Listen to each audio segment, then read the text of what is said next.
Ciao belli, it's the end of the year, so let's see what I've done to the Africa Twin this year and what's coming next. But now for the chit chat, let's get on it.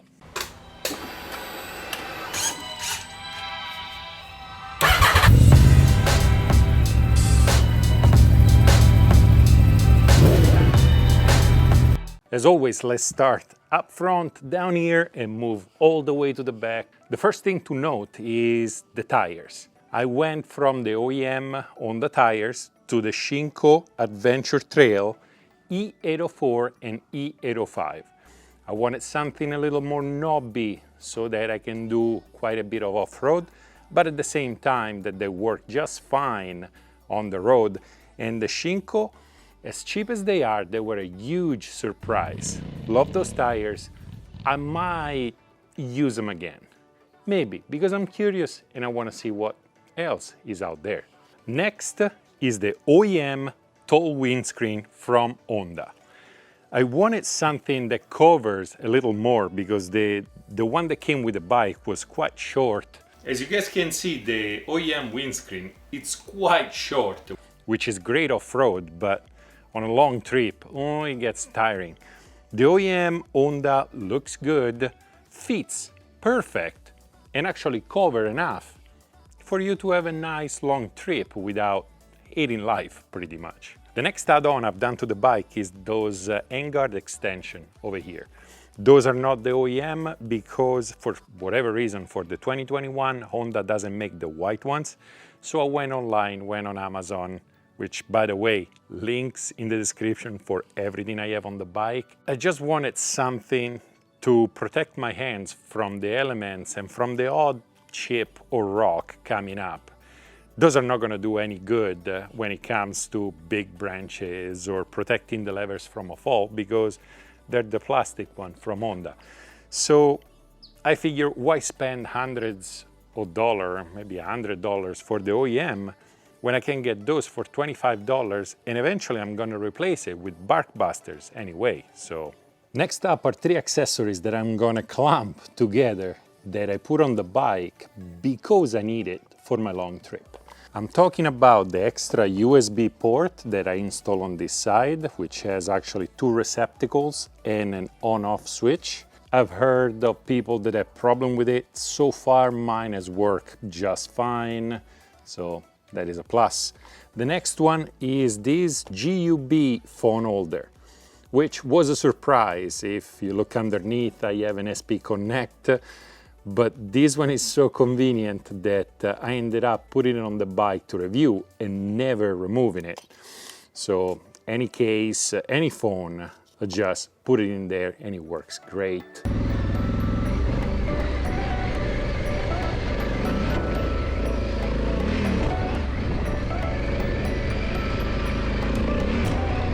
Third accessory, which is more like a necessity if you want to use Android Auto or Apple CarPlay, is this coil cord USB to plug in your phone. That's a whatever accessory. Go on Amazon, any will do. Just make sure that it's rated not just for charge but also for data transmission, because otherwise the phone is not going to be able to send info to the motorcycle and it's going to be a problem.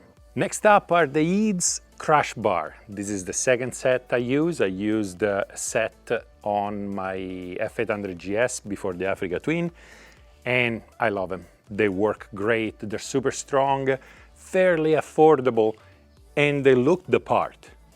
And when it comes to a static fall, I can tell you from personal experience, they work great. They don't give up a millimeter. Other than that, they're fairly easy to install as long as you have a little mechanical know-how.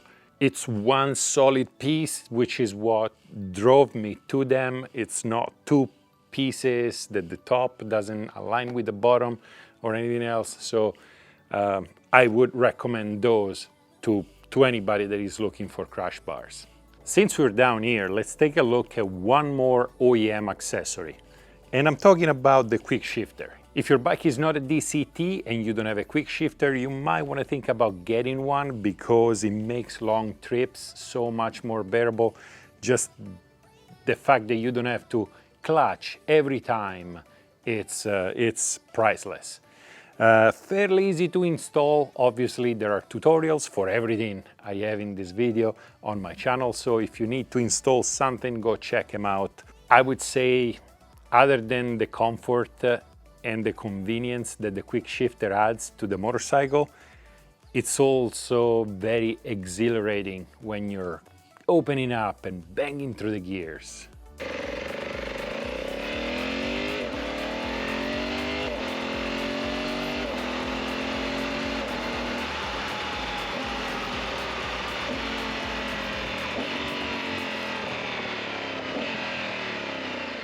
Next up is this seat cover. This is a cheap Chinese-made mesh cover.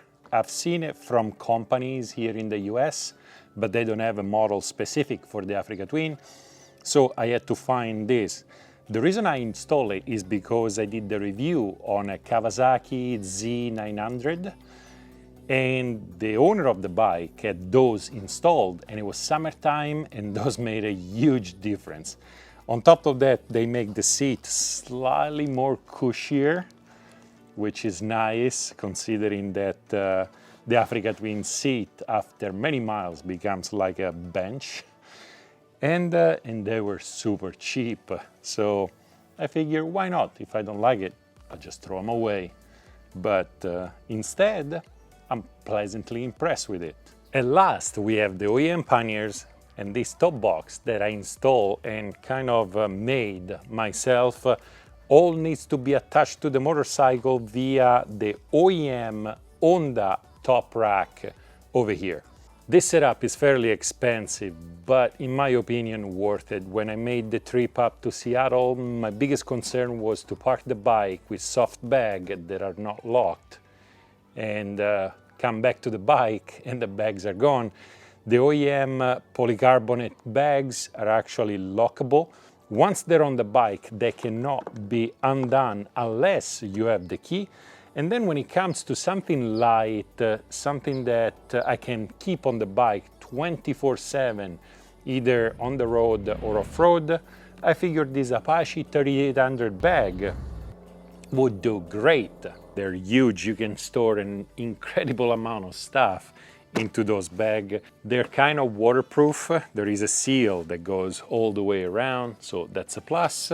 When it comes to the OEM top rack over here, it's a fairly easy installation. It takes a little bit to get everything done properly, but in the end, it's necessary. So if your bike does not come with this, I believe the new 22 and up actually come with this already installed. This is the must. This is what I've done to the bike in 2022, but what is coming in 2023?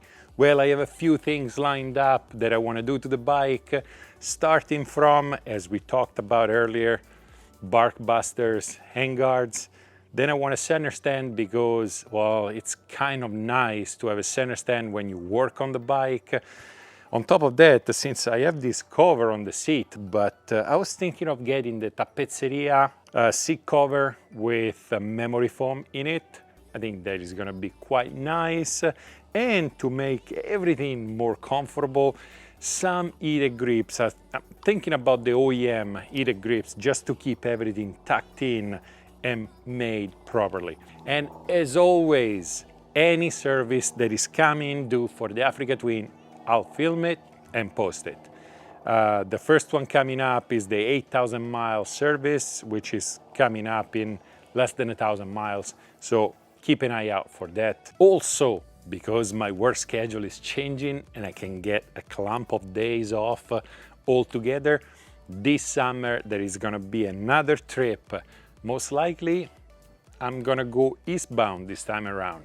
I always wanted to go see Roswell, New Mexico because UFOs. Other than that, thank you very much to my patrons. You guys are the best. If you want to join them, check the links in the description and join the inner circle. I hope you guys enjoyed this overview of what I've done to my 2021 Africa Twin. So, dai tutti, and I'll see you next time.